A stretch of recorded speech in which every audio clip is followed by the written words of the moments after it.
जय हिंद प्यारे साथियों, आप सभी का स्वागत है आपके अपने YouTube चैनल मेंटेन क्लासेज में।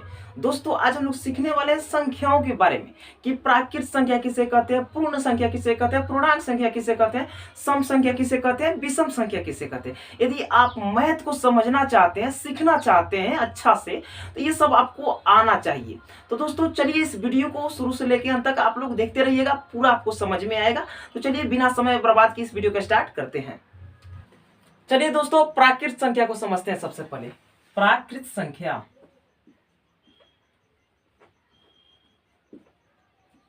प्राकृत संख्या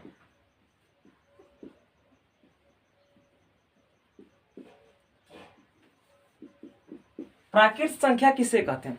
देखिए, गिनती की संख्याओं को प्राकृत संख्या कहते हैं। प्राकृत संख्या किसे कहते हैं? तो गिनती की संख्याओं को प्राकृत संख्या कहते हैं। अब देखिए, प्राकृत संख्या कहां से स्टार्ट होता है? तो एक से, 1 2 3 4 5 6 7, इसे करते करते करते इनफाइनाइट तक बढ़ते जाता है, अनंत तक, इसका कोई अंत नहीं। देखिए, गिनती की संख्याओं को प्राकृत संख्या कहते हैं। तो गिनती आप कहां से गिनती शुरू करते हैं गिनना? अगर मैं बोलूं कि किसी वर्ग में कुछ विद्यार्थी बैठे हुए, कुछ बच्चे बैठे हुए, जाइए उनका गिनती करके आप आइए, तो कहां से गिनना स्टार्ट करेंगे? राम 1, श्याम 2, मोहन 3, राधा 4, कृष्णा 5, ऐसा करके गिनती करेंगे कि नहीं? तो आप गिनती स्टार्ट कहां से करेंगे? एक से करेंगे। कहां से? एक से। तो वही कहा गया है कि प्राकृत संख्या जो है, गिनती की संख्याओं को प्राकृत संख्या कहते हैं। तो गिनती कहां से स्टार्ट होता है? तो एक से। तो उसी तरह प्राकृत संख्या कहां से स्टार्ट होता है? तो एक से लेके अनंत तक, यानी गिनती का कोई अंत नहीं है, इसका कोई अंत नहीं है। तो प्राकृत संख्या एक से लेके इनफाइनाइट तक। हाँ, प्राकृत संख्या को अंग्रेजी में बोलते हैं नेचुरल नंबर। क्या बोलते हैं? Natural number.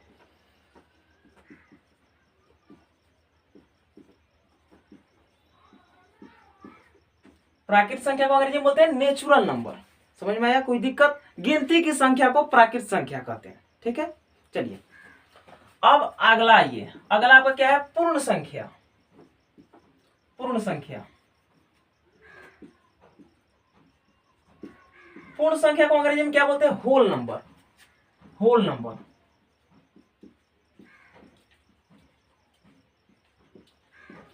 Whole number. ठीक है, चलिए अब पूर्ण संख्या किसे कहते हैं?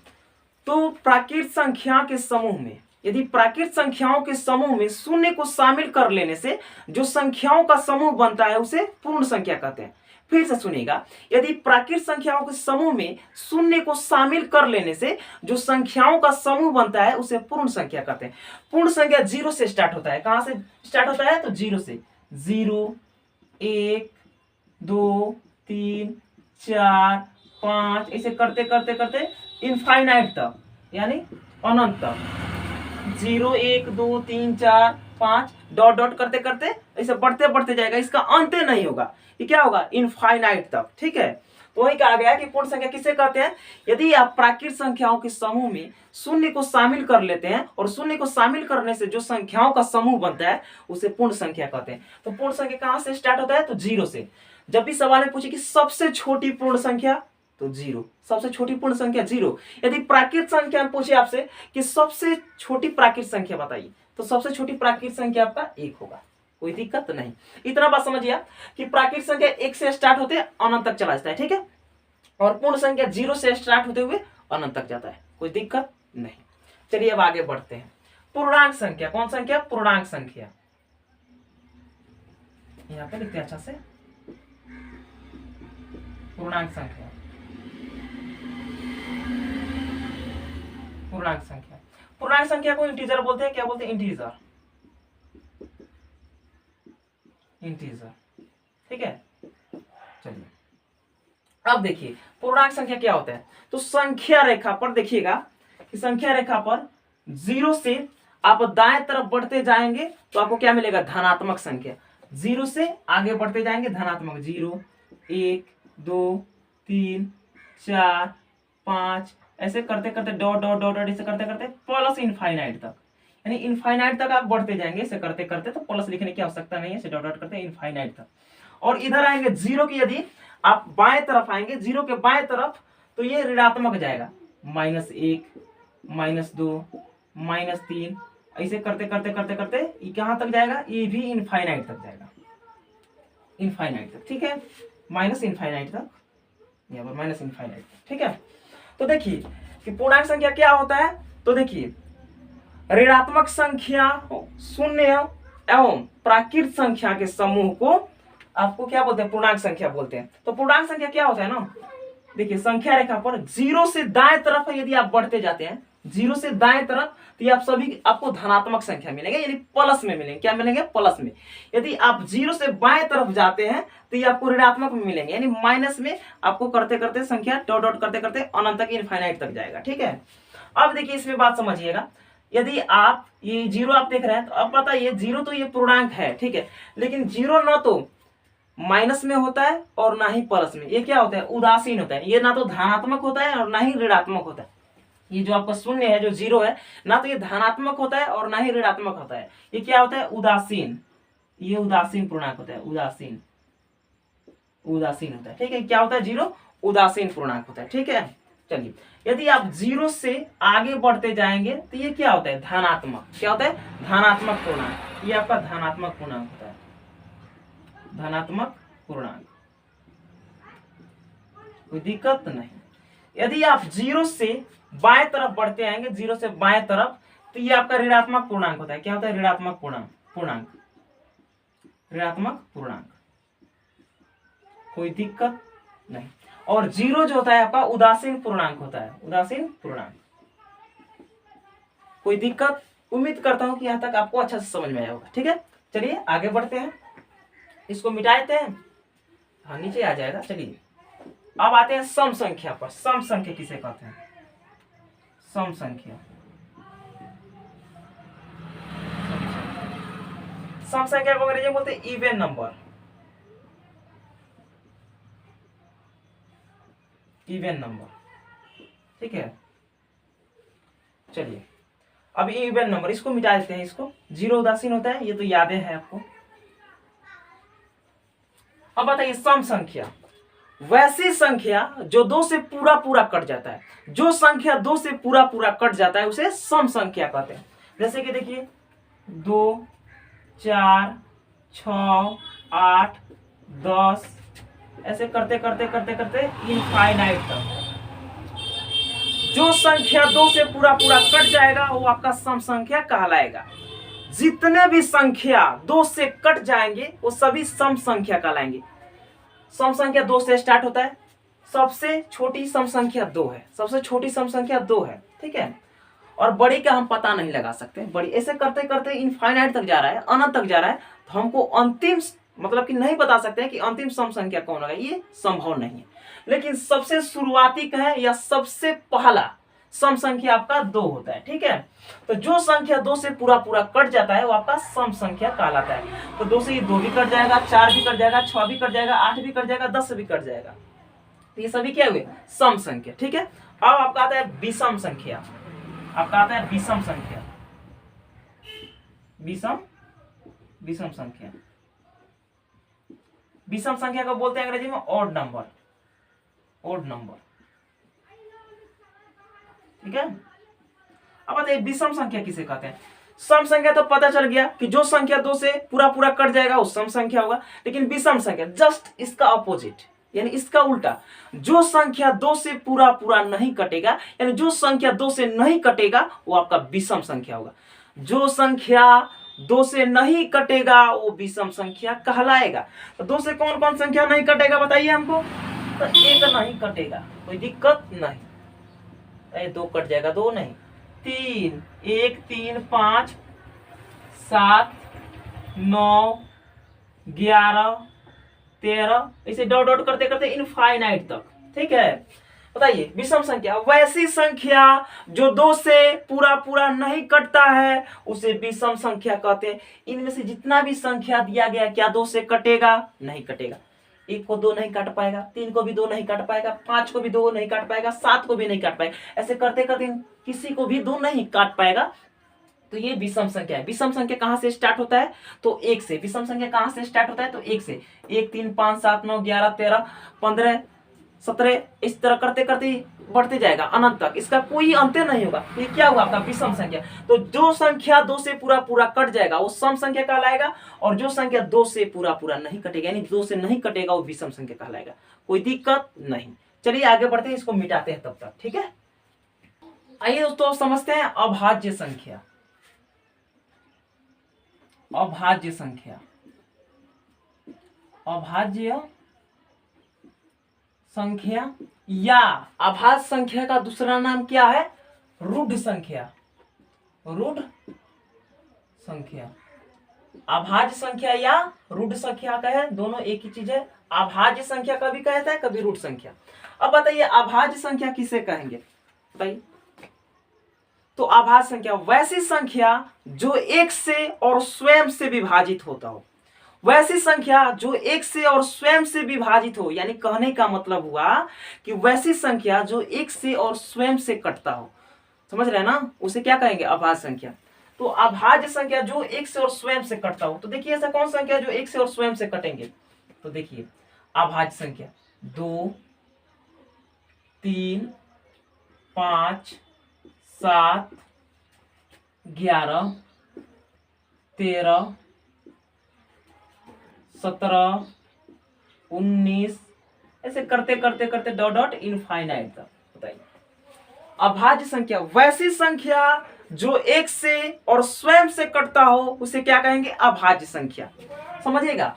दो देखिए, हाँ दो देखिए, दो जो है भाज्य संख्या नहीं है, दो अभाज्य संख्या है। समझिए, दो को देखिए कौन कौन संख्या काट देगा? दो को तो बताइए हमको कौन कौन काट देगा? दो को काट देगा, एक काट देगा और स्वयं दो काटेगा। तो अभाज्य संख्या का क्या परिभाषा ही है? वैसी संख्या जो एक से और स्वयं से यानी खुद से कटता हो, उसे क्या कहेंगे? अभाज्य संख्या। तो दो को कौन काट देगा? एक काट देगा और स्वयं दो काटेगा, तो ये अभाज्य संख्या हुआ। जो बच्चे नहीं जानते हैं तो दो को समझते हैं कि भाज्य संख्या होगा। दो भाज्य संख्या नहीं है, दो अभाज्य संख्या है। और समझिएगा इसका एक और परिभाषा है कि अभाज्य संख्याओं का केवल और केवल मात्र दो ही गुणनखंड हो सकते हैं। कम से कम दो ही गुणनखंड और ज्यादा से ज्यादा दो ही गुणनखंड। यानी अभाज्य संख्याओं का जो गुणनखंड होता है केवल दो ही होता है, ना दो से ज्यादा और ना दो से कम। तो जिन संख्याओं का केवल दो गुणनखंड होता है उसे क्या कहते हैं? अभाज्य संख्या कहते हैं। तो बताइए दो, तो दो को तोड़ने पर क्या आएगा? एक गुणे दो, ये ना, तो मात्र दो ही को इसका फैक्टर निकल रहा है, यानी दो ही गुणनखंड निकल रहा है, तो क्या हुआ? अभाज्य संख्या। दो को कौन काट देगा? एक काट देगा, स्वयं दो काट देगा। अब बतलाइए तीन को, तो तीन को एक काट देगा और स्वयं तीन काट देगा। बतलाइए पांच को, आप देखिए तो पांच को कौन काट देगा? तो केवल एक काटेगा और पांच काटेगा। इसका भी दो ये फैक्टर, इसका भी दो ये गुणनखंड, मतलब कि दो ये फैक्टर, और इसका भी दो ये गुणनखंड। दो को से ज्यादा है का? नहीं है। यदि दो को से ज्यादा हो जाता है इसका फैक्टर यानी गुणनखंड, तो भाज्य संख्या होता है। ठीक है, समझिएगा। सात को कौन काट देगा? एक काट देगा, स्वयं सात काट देगा, तो यह भाज्य संख्या हुआ। 11 को देखिए, 11 को स्वयं एक काटेगा, स्वयं मतलब कि एक काट देगा और स्वयं खुद का 11 काट देगा। ठीक। अब देखिए 13 को कौन कौन काट देगा? तो 13 को एक काट देगा और 13 खुद से कटेगा यानी स्वयं से कटेगा, 13 से, यानी एक से और 13 से।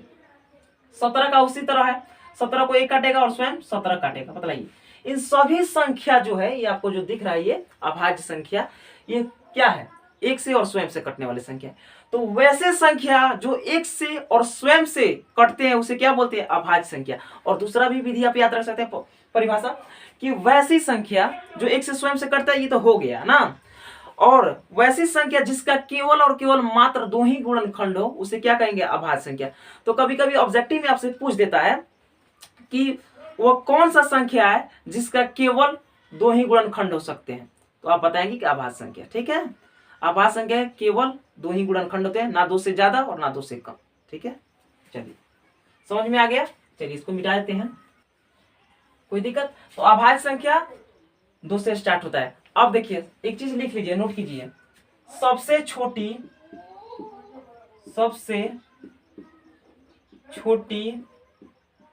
अभाज्य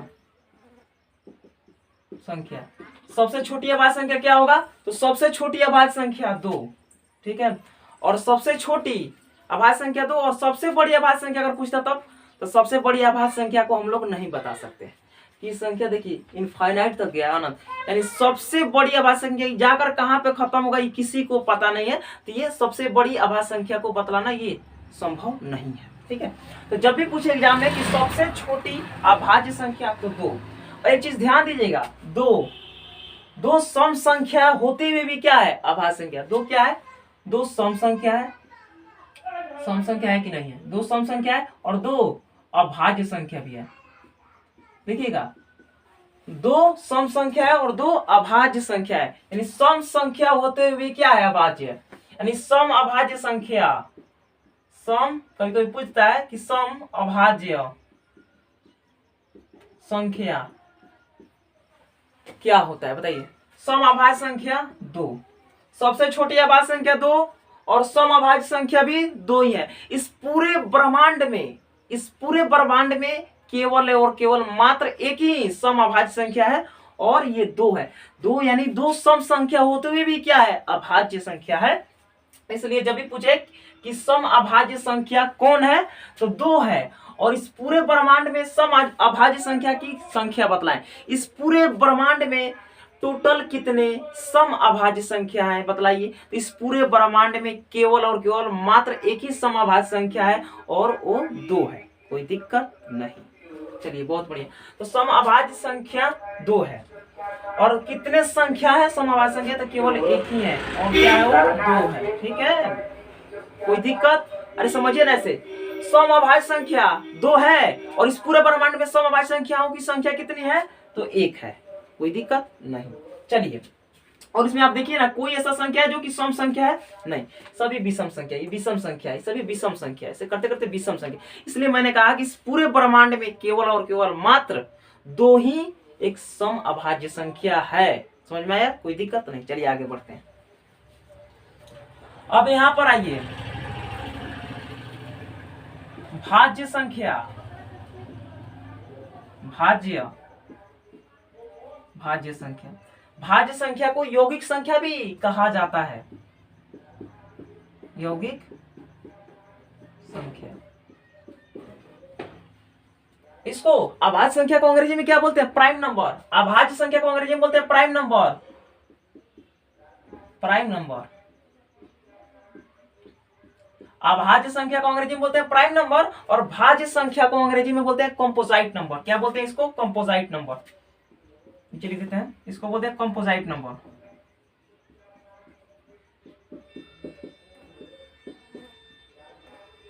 इसको बोलते हैं अंग्रेजी में कंपोजिट नंबर, कोई दिक्कत नहीं। अब बताइए भाज्य संख्या, तो वैसी संख्या जो एक और स्वयं के अलावा किसी अन्य संख्या से कट जाती हो उसे भाज्य संख्या कहते हैं। फिर से सुनिएगा, वैसी संख्या जो एक और स्वयं के अलावा किसी अन्य संख्या यानी जैसे तीसरी अन्य संख्या से कट जाती हो। एक से और स्वयं तो कटेगा ये संख्या, भाज्य संख्या एक से और स्वयं से तो कटेगा, लेकिन कोई तीसरी भी ऐसी संख्या आएगी जो इसे काट देगी, उसे वो कहेंगे भाज्य संख्या। जैसे कि भाज्य संख्या 4, 6, 8, 9, 10, 12, 14 से डॉट डॉट करते करते इनफाइनाइट तक। भाज्य संख्या वैसी संख्या जो एक और स्वयं के अलावा किसी तीसरी अन्य संख्या से कट जाए उसे भाज्य संख्या कहेंगे। जैसे 4, हाँ सबसे छोटी भाज्य संख्या 4 होगी, सबसे छोटी भाज्य संख्या 4। हाँ ध्यान दीजिएगा, भाज्य संख्या का जो गुणनखंड होता है 2 से अधिक होता है। भाज्य संख्या का गुणनखंड 2 से अधिक होता है, ठीक है, कोई दिक्कत नहीं। अब देखिए ना, 4 को कौन कौन काट देगा, तो 4 को 1 भी काट देगा, 2 भी काट देगा और स्वयं 4 भी काट देगा। बताइए इसका फैक्टर 2 से अधिक है कि नहीं, यानी इसका गुणनखंड 2 से अधिक है कि नहीं। तो जिसका गुणनखंड 2 से अधिक हो जाएगा वो भाज्य संख्या होगा, कोई दिक्कत नहीं। 6 को बताइए, 6 को कौन काट देगा, तो 6 को 1 भी काट देगा, 2 भी काट देगा, 3 भी काट देगा और स्वयं 6 भी काट देगा। बताइए इसका 4 को फैक्टर निकल गया, भाज्य संख्या है। चलिए 8 को बताइए, 8 को 1 भी काट देगा, 2 भी काट देगा, 4 भी काट देगा और स्वयं 8 भी काट देगा। ये भाज्य संख्या हुआ कि नहीं। हाँ 9 भी भाज्य संख्या होगा, 10, 11 नहीं होगा, 11 भाज्य संख्या होगा, क्योंकि 11 को एक और स्वयं 11 ही काट सकता है, इसके अलावा कोई काट सकता है नहीं काट सकता है, कोई दिक्कत नहीं। ये सभी क्या है, ये भाज्य संख्या है। तो वैसी संख्या जो एक से और स्वयं के अलावा वैसी संख्या जो एक और स्वयं के अलावा किसी अन्य संख्या से कट जाती हो उसे क्या कहेंगे, भाज्य संख्या। यानी सबसे छोटी भाज्य संख्या 4, यहां पर देखिएगा, नोट कीजिए, सबसे छोटी भाज्य संख्या 4 है, सबसे छोटी भाज्य संख्या 4, कोई दिक्कत नहीं। अब देखिए यहां पर देखिए सबसे छोटी भाज्य संख्या तो 4 है, कोई दिक्कत नहीं। और 9 जो है, देखिए 9 जो है ये विषम संख्या होते हुए क्या है, भाज्य संख्या। देखिए 9 इसमें विषम संख्या होते हुए भी क्या है, भाज्य संख्या। यानी विषम भाज्य संख्या क्या होगी, 9। यानी सबसे पहली विषम भाज्य संख्या 9 होगी। तो यहाँ पर नोट कीजिए, सबसे पहली विषम भाज्य संख्या, समभाज्य संख्या 9 होगी, कोई दिक्कत नहीं। सबसे छोटी विषम भाज्य संख्या 9, ये विषम संख्या होते हुए भी क्या है, ये भाज्य संख्या, कोई दिक्कत नहीं। उम्मीद करता हूं कि यहां तक आप अच्छा से समझ पाए होंगे। चलिए इसको मिटाकर आगे चलते हैं। चलिए दोस्तों समझते हैं कि सौ अभाज्य संख्या क्या है। सौ अभाज्य संख्या, सौ अभाज्य संख्या, सौ अभाज्य संख्या को अंग्रेजी में बोलते हैं को प्राइम नंबर।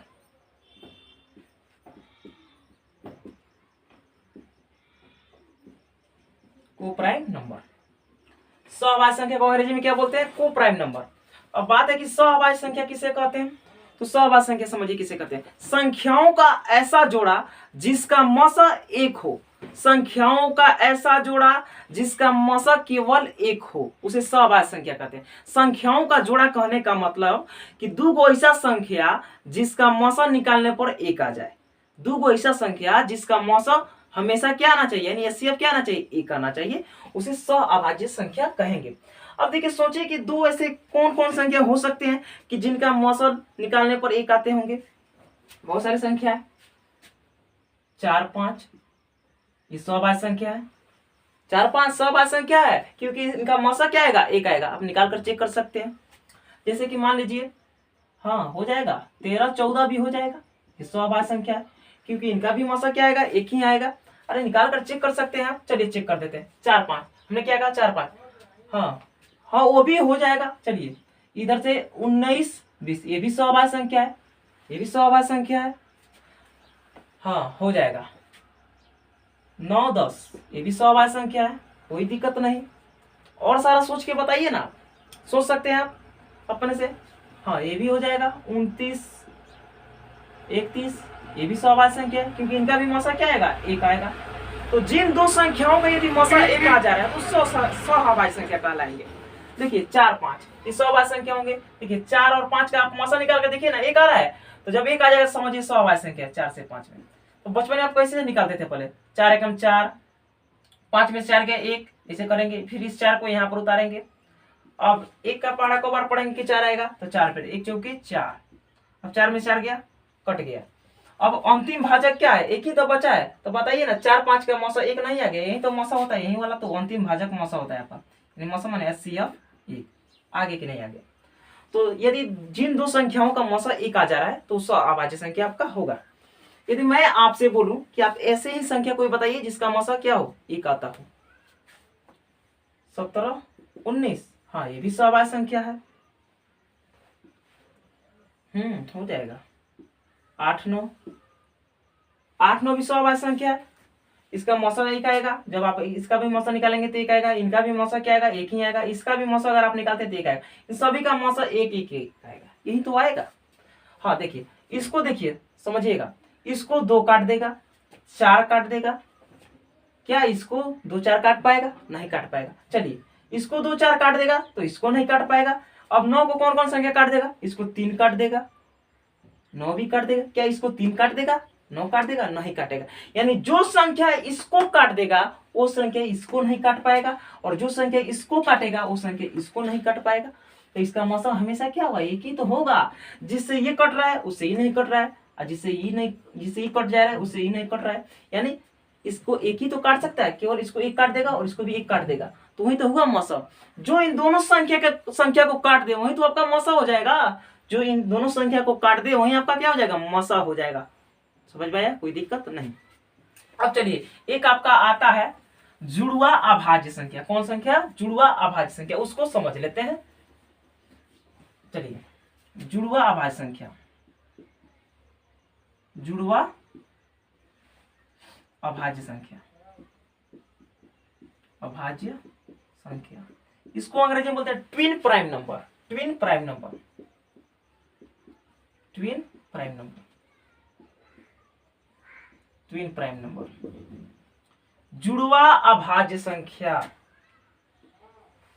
अब जुड़वा अभाज्य संख्या क्या होता है, तो दो ऐसे अभाज्य संख्या जिनके बीच में केवल एक भाज्य संख्या हो।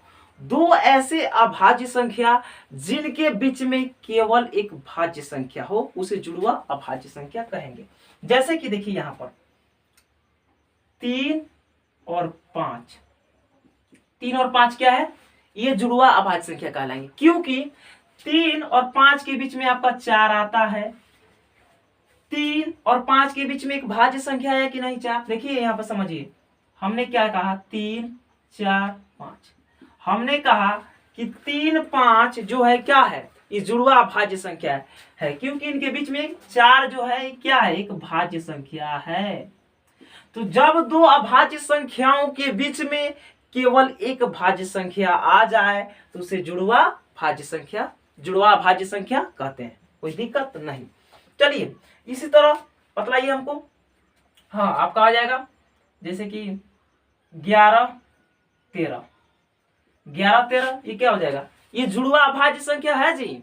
ये क्या है, जुड़वा अभाज्य संख्या है, क्योंकि देखिए 11 भी अभाज्य संख्या, 13 भी अभाज्य संख्या, और 11 और 13 के बीच में क्या आता है आपका, 12 आता है। इनके बीच में क्या आता है, 12। इसको ऐसा नहीं लिख सकते हैं आप 11 12 और 13, समझिएगा। 11 भी क्या है, अभाज्य संख्या, और 13 भी क्या है, अभाज्य संख्या, और इन दोनों के बीच में एक 12 जो है ये भाज्य संख्या है। तो जब दो अभाज्य संख्याओं के बीच में एक भाज्य संख्या आ जाए या आ जाता है तो उसे ट्विन प्राइम नंबर यानी जुड़वा अभाज्य संख्या कहते हैं। तो जो 11 और 13 है ये आपका जुड़वा अभाज्य संख्या है, कोई दिक्कत नहीं। इसी तरह आप बतलाइए हमको कोई संख्या कि जुड़वा अभाज्य संख्या जो होता हो। चलिए हाँ ये भी हो जाएगा, देखिए यहां से बता रही है 29 और 31। हाँ ये जुड़वा अभाज्य संख्या है, क्योंकि 29 भी अभाज्य संख्या है और 31 भी अभाज्य संख्या है, और 29 और 31 के बीच में क्या आता है, 30 आता है। इन दोनों के बीच में क्या आता है, 29 30 और 31। बतलाइए 29 भी अभाज्य संख्या और 31 भी अभाज्य संख्या, और इन दोनों के बीच में एक भाज्य संख्या 30 है। ये 30 क्या है, भाज्य संख्या, तो इसे ही तो कहेंगे जुड़वा अभाज्य संख्या। यानी कहने का मतलब यदि हुआ, यदि दो अभाज्य संख्याओं के बीच में यदि एक भाज्य संख्या आ जाता है तो उन्हें जुड़वा अभाज्य संख्या यानी ट्विन प्राइम नंबर कहते हैं। ऐसे संख्या आप और सारे ढूंढ सकते हैं, कोई दिक्कत नहीं। इस चीज को समझ लीजिएगा 29 और 31 ये क्या है, जुड़वा अभाज्य संख्या है। एक बात समझिएगा, ये जुड़वा अभाज्य संख्या को आप सह अभाज्य संख्या भी कह सकते हैं, कोई दिक्कत नहीं। जुड़वा अभाज्य संख्या को आप सहअभाज्य संख्या भी कह सकते हैं, जुड़वा अभाज्य संख्या को सहअभाज्य संख्या कह सकते हैं। लेकिन बात यहाँ आता है कि क्या जिस तरह हम जुड़वा अभाज्य संख्या को सहअभाज्य संख्या कह रहे हैं तो क्या सहअभाज्य संख्या को जुड़वा अभाज्य संख्या कह सकते हैं? जी नहीं कह सकते। सभी जुड़वा अभाज्य संख्या सहअभाज्य संख्या हो सकते हैं, सभी जुड़वा अभाज्य संख्या सहअभाज्य संख्या हो सकते हैं, लेकिन सभी सहअभाज्य संख्या जुड़वा अभाज्य संख्या नहीं हो सकते हैं। समझिएगा बात को, यहां पर समझिएगा 13 और 14 को ही ले लीजिए, 13 14, तो 13 और 14, तो 13 क्या है, ये अभाज्य संख्या, सॉरी हाँ अभाज्य संख्या, और 14 क्या है, ये भाज्य संख्या है। और हमने क्या कहा था, ऐसे दो अभाज्य संख्या जिनके बीच में एक भाज्य संख्या आ जाए उसे क्या कहेंगे, जुड़वा अभाज्य संख्या। तो नहीं होगा ना, नहीं होगा। चलिए जैसे कि बात को यहाँ पर समझिए, यहाँ पर हमने कहा था कि 3 5 3 5 3 5 3 5 का जब आप मसा लेंगे तो क्या आएगा, 1 आ जाएगा। 3 5 का मसा क्या आ जाएगा, 1। तो जिन दो संख्याओं का मसा 1 आ जाता है वो सहअभाज्य संख्या होता है। लेकिन 3 5 इसमें भी था, देखिए 3 5 इसमें भी था, यहाँ पर 3 5 यहाँ पर था कि नहीं था, 3 5। तो 3 और 5 के बीच में 4 आ रहा है कि नहीं, आ रहा है। तो ये जुड़वा अभाज्य संख्या हुआ कि नहीं। तो जुड़वा अभाज्य संख्या को आप सहअभाज्य संख्या कह सकते हैं। सभी जुड़वा अभाज्य संख्या सहअभाज्य संख्या हो सकते हैं, लेकिन सभी सहअभाज्य संख्या जुड़वा अभाज्य संख्या नहीं हो सकते हैं। कोई दिक्कत, डाउट? उम्मीद करता हूं कि यहां तक आप सभी को अच्छा से समझ में आया होगा। इसी तरह यदि आप अपने मैथ को स्ट्रॉन्ग करना चाहते हैं और समझना चाहते हैं बेसिक से, तो इस चैनल पर आज से डेली वीडियो अपलोड किया जाएगा। जो बच्चे कमजोर हैं उनके लिए, तो लोग इस वीडियो को देखकर मैथ में तेज हो सकते हैं। तो फिर मिलते हैं इस तरह के नए वीडियो के साथ में, तब तक के लिए जय हिंद, वंदे मातरम।